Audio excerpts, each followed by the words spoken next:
পাকিস্তানৰ প্ৰেমত হাবুডুবু খাই থকা কংগ্ৰেছ সাংসদ গৌৰৱ গগৈলৈ আজিও সেই একেটাই প্ৰশ্ন। দাদা এই ইস্যুটো আপুনি কিয় শেষ নকৰে যে মই পাকিস্তানলৈ গৈছো বা নাই যোৱা? ইস্যু কোনে আৰম্ভ কৰিলে? না নাই যোৱা বুলি কিয় ক'ব পৰা নাই? ইস্যু কোনে আৰম্ভ কৰিলে? ইস্যু আৰম্ভ বুলি কৈ দিলে শেষ হৈ যায় দেখোন। যোৰহাটৰ পিছত আজিও মাজুলীত গৌৰৱ গগৈয়ে উত্তৰ নিদিলে। গোহাঁই ঘৰত কোন? মই কল খোৱা নাইৰ দৰেই পাকিস্তানৰ অন্ধভক্তই কৈছে মই বক্সিং ৰিঙৰ আধাৰশিলাহে কৰিবলৈ আহিছো। এতিয়া আজি অলপ এটা বক্সিং ৰিঙলৈ আমি গৈ আছো। বক্সিং ৰিং এটা MP লেডৰ এটা বক্সিং ৰিঙৰ আমি এটা আধাৰশিলা কৈছো। পুনৰ সাংবাদিকে যোৰহাটত গৌৰৱ গগৈক সুধিলে আপুনি আটাৰী সীমান্তৰে পাকিস্তানলৈ গৈছিল, অভিযোগটো কিমান সঁচা? নেপালেদি যায় বা এনেকে যোৱাৰ অভিযোগ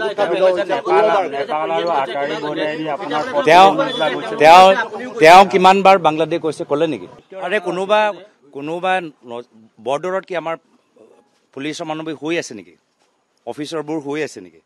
সাংবাদিকৰ লগতে কেন্দ্ৰীয় মন্ত্ৰী পবিত্ৰ মাৰ্ঘেৰিটাৰো একেটাই প্ৰশ্ন। সমগ্ৰ অসমৰ মানুহে সংবাদ মাধ্যমে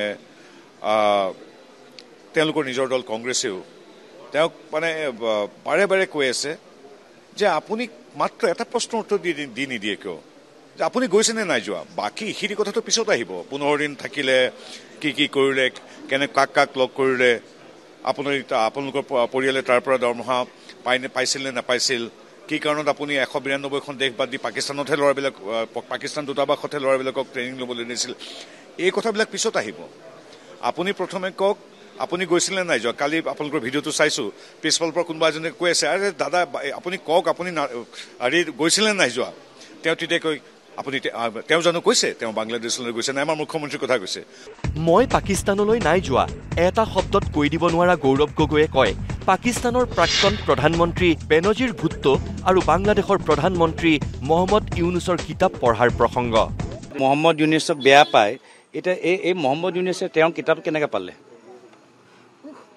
এই মহম্মদ ইউনুছ তেওঁ কিতাপটো কেনেকৈ পালে? এতিয়া সেই সময়ত মহম্মদ ইউনুছ ভাল, আজি বেছি দিন হোৱা নাই এই কিতাপটো কি 1.5-2 বছৰ আগত তেতিয়া ভাল, তেতিয়া গম পোৱা নাছিলে। এতিয়া মহম্মদ ইউনুছ বেয়া। ৰ'ব দেই, এইটো এটা কাৰ টুইট চাবচোন।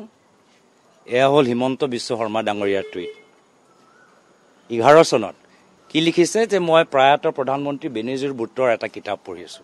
কি পঢ়ি আছে বেনজীৰ ভুট্টোৰ কিতাপ? তেওঁ সোধা হয় আপুনি গৈছিল নে? তেওঁ কয় আমুক দেখোন বাংলাদেশলৈ গৈছে।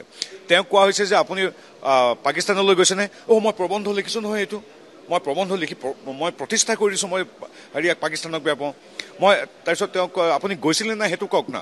তেওঁ কয় নহয় মই এয়া চাওকচোন মই লেকচাৰ দিছো শ্ৰীলংকাত পাকিস্তান বেয়া বুলি, কিন্তু তেওঁ এটা শব্দ কৈ নিদিয়ে মই গৈছিলো মোৰ ভুল হ'ল ক্ষমা কৰক। গৌৰৱ গগৈৰ চালেবেৰে কোবোৱা উত্তৰ শুনিলে সকলোৱে কয় পাকিস্তানত গৈ 15 দিন থাকি অহাটো হাস্যকৰ কথা নেকি? অদ্ভুত হাস্যকৰ কথা কৈছে।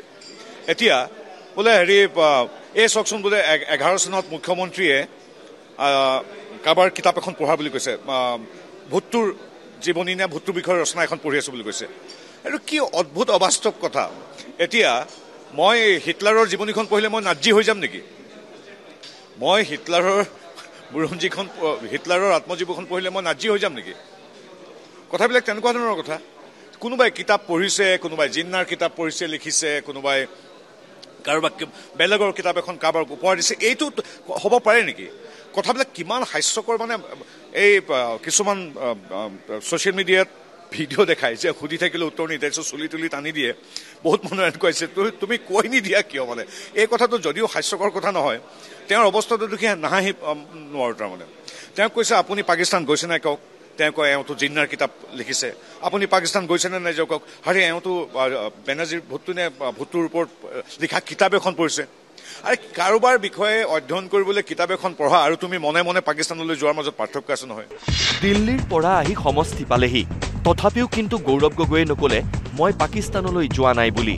তাৰ পৰিৱৰ্তে কিন্তু নিজৰ চাফাই ভালকৈয়ে গাই গৈছে শত্ৰু ৰাষ্ট্ৰত বিৰিয়ানীৰ সোৱাদ লৈ অহা কংগ্ৰেছ সাংসদ গৌৰৱ গগৈয়ে।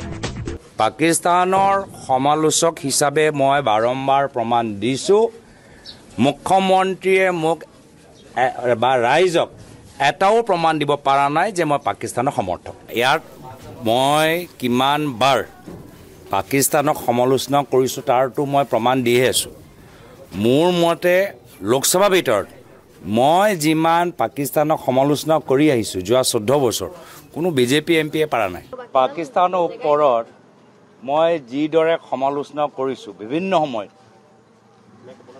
তাৰটো প্ৰমাণ মই বাৰম্বাৰ দিছোঁ কিন্তু পাকিস্তানৰ যিদৰে তেওঁ কোৱা মতে মই সমৰ্থন কৰিছোঁ তাৰ এটাও প্ৰমাণ তেওঁ দিয়া নাই আনকৈ যি এটা লেখ যি লেখৰ ভিতৰত মই পাকিস্তানক সমালোচনা কৰিলোঁ তাৰো প্ৰমাণ দিলোঁ কিন্তু তেওঁ যে বিভিন্ন ধৰণৰ অভিযোগ যে উত্থাপন কৰি আছে এটাও প্ৰমাণ তেওঁ দিয়া নাই পিছে গৌৰৱ গগৈ মহোদয় কিমান দিনলৈ আৰু আপুনি মৌনতা অৱলম্বন কৰিব কাৰণ এতিয়া আপোনাৰ আত্মীয় স্বজনেও সুধিবলৈ বাধ্য হৈছে সঁচাকৈয়ে আপুনি পাকিস্তানলৈ গৈছিল নেকি তেওঁ স্পষ্ট কৰক যে মই গৈছোঁ নহয় মই নাই যোৱা নহ'লে আমাৰ অসুবিধা হয় কিছুমান কথা ধৰক আমি ইফালে সিফালে ঘূৰোঁ সকলোৱে সোধে যে এইবিলাক কি শুনিছোঁ আমি লাজ লাগে গতিকে তেখেতে স্থিতি স্পষ্ট কৰক ৰাইজৰ আগত বিচাৰোঁ নিশ্চয় বিচাৰিম কিয় নিবিচাৰিম যদি দেশদ্ৰোহী তেখেতে কাম কৰিছে তেতিয়াহ'লে আমাৰোতো গাত লাগিব